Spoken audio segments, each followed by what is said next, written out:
Hi guys, it's me, Liv from Take Aim in Spades, and I'm back from watching Vampire Academy. And boy, do I have a thing for you.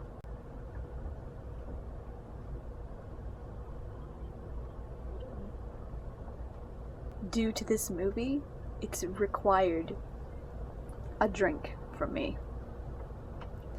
So just be aware that I'm not gonna be totally sober when I'm talking to you guys. I have my notebook here. I have 2 pages of notes. And we're gonna go on a really wild, bumpy ride because that's exactly what this movie was. But first, the book. I read this last week. Well, not last week. This past weekend. This last weekend. I think I started it Saturday, maybe Sunday, and then I finished it Monday, Tuesday morning.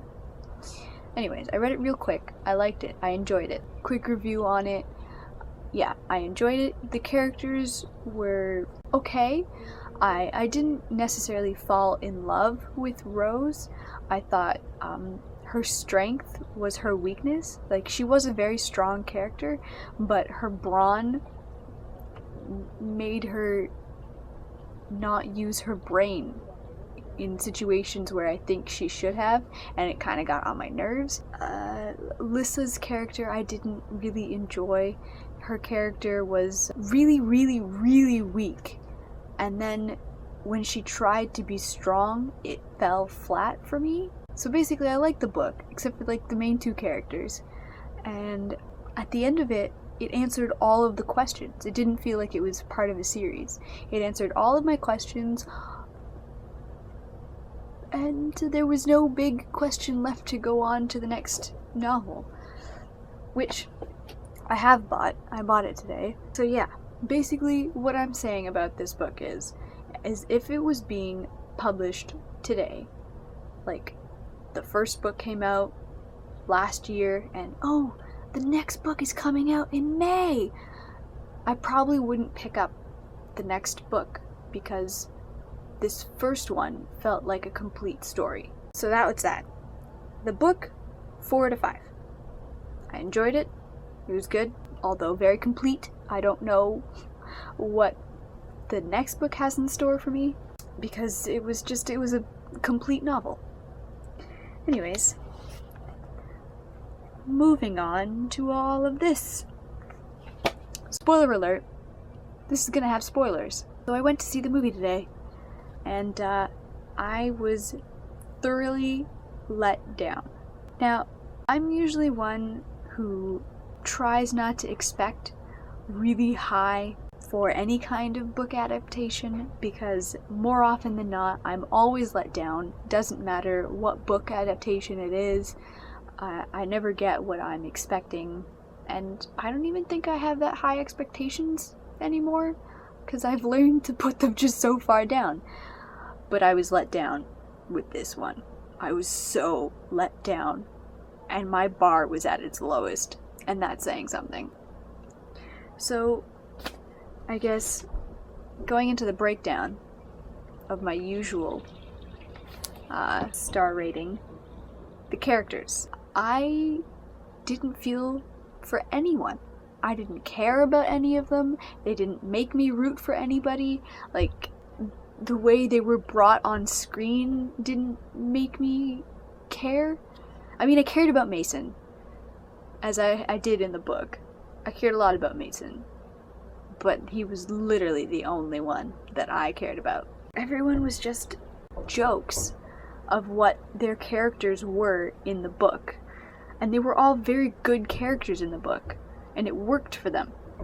But what they chose from each character to put on screen didn't work at all. I can't even explain what it was, but it wasn't the characters that I read. Kirova. What happened there? She's supposed to be, like, let's say a woman in her 40s and, probably very old ways. Things would be done traditionally, and she's just, cranky. And in this, she was just, she was a joke. She was just a joke. She was the worst headmistress. Like some higher company owns the school and just decided to put one of their own in to watch over the school. That's what her character was like. In the movie, she even had this one stupid line where she's like, I should have become a model. What? What is that? That's not Kirova at all. The only thing that they had true in this movie about Kirova's character was that she had a Russian accent. And she was one of 2 characters that had a Russian accent. For a movie filled with Russian vampires, 2 characters had Russian accents. How does that make sense? Okay, I can forgive that, but what makes less sense is all of the royals having British accents. What? In what world do you go either Russian or American and come out with British? I'm not even gonna touch it, because now that's nitpicking, and I'm gonna save that to the last. Next one I have is writing, and I thought the script and the dialogue, or just the screenplay, was just absolutely horrible. Like, you know when something is gonna become like a cult hit, and you know those cult hits because they have an overload of one-liners? That was this whole script. Just constant one-liner after one-liner after throwaway line after throwaway line. There was nothing serious about even like things that should have been serious. There was nothing. There was just nothing. It was like they tried to make Mean Girls, even though Mean Girls did the job it was supposed to do, and still like proved that it was a good story, even though I didn't really enjoy all the jokes that were being told in it. It still proved that, I don't know, that message about girls being the way they are in high school. And this movie, it felt like it tried to do that for some reason. It just tried to be another Mean Girls just because the directors were from Mean Girls. I think it was the directors. But it was like they tried to do that without Tina Fey writing the script. So it was absolutely atrocious. It was horrible. I've never laughed so hard at all the things that shouldn't have been funny. To quote the movie, this film was like a porcupine in a hot tub. Why? Okay, so the next one is plot. And if you're not keeping track, so far we've got no stars for character. Not even a half for Mason, because he's just one character and he can't hold it up himself. So, no stars. No star for writing. And now we're on to plot, which was just a mess. It was like they took all of the main major events in the book and decided to put them under cups, turn those cups over, and then shuffle them all around the table and put them back in a straight line, and then went, so we're going with this event first, this one next, and then this one, and the last this one. Why? But not only that, not only did they jumble up so many things in the book, or in the movie from the book, but they also just sped right through it. Like, everything was just so fast-paced, I couldn't even tell what was happening. And every important and major thing that the audience should have been told was said as like a throwaway line that if you're not paying close enough attention to, you're gonna completely miss that thing from the plot entirely, and you'll never understand how that came to be. And like, I just don't know how people who haven't read the book could watch this and understand what the plot was, because even I was getting lost. I'm sorry if you couldn't tell what the plot was. It just definitely wasn't that. I can tell you that much. So that's 3 no stars. The next one, beginning and ending, which doesn't really have much to do with, like, it doesn't really fit in with movies, but we'll go with it anyway. The beginning, it was mediocre at best, and the ending was just stupid. I don't know what to say about this one. And my last star is a recommendation.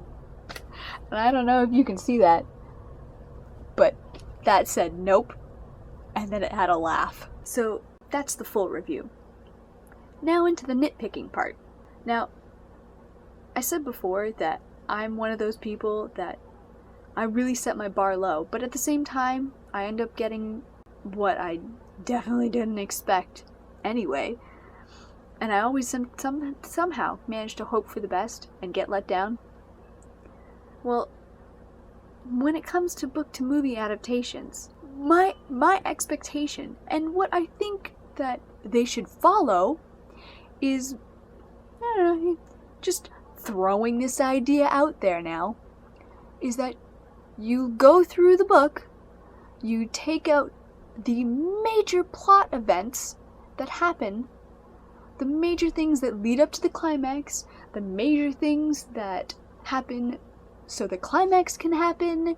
You take all of those, you write out them as scenes, make them longer if you have to, because sometimes they're really short, or if they're really, really, really small, take it out and put it in a scene in between 2 major plot event things and link them,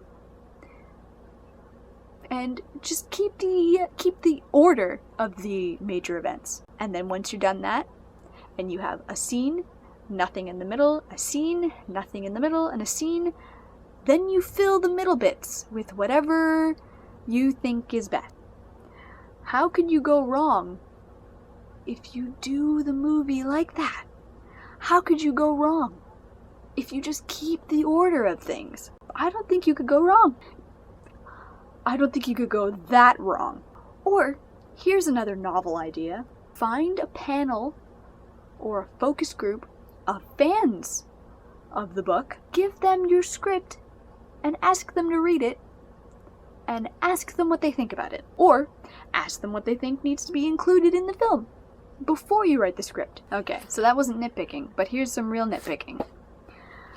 What the hell were those words floating on the screen at the beginning of the film? The audience is full of the general public and people who've read the book. Neither of these people really care to know how Strigoi or Dampier or Moroi is spelt.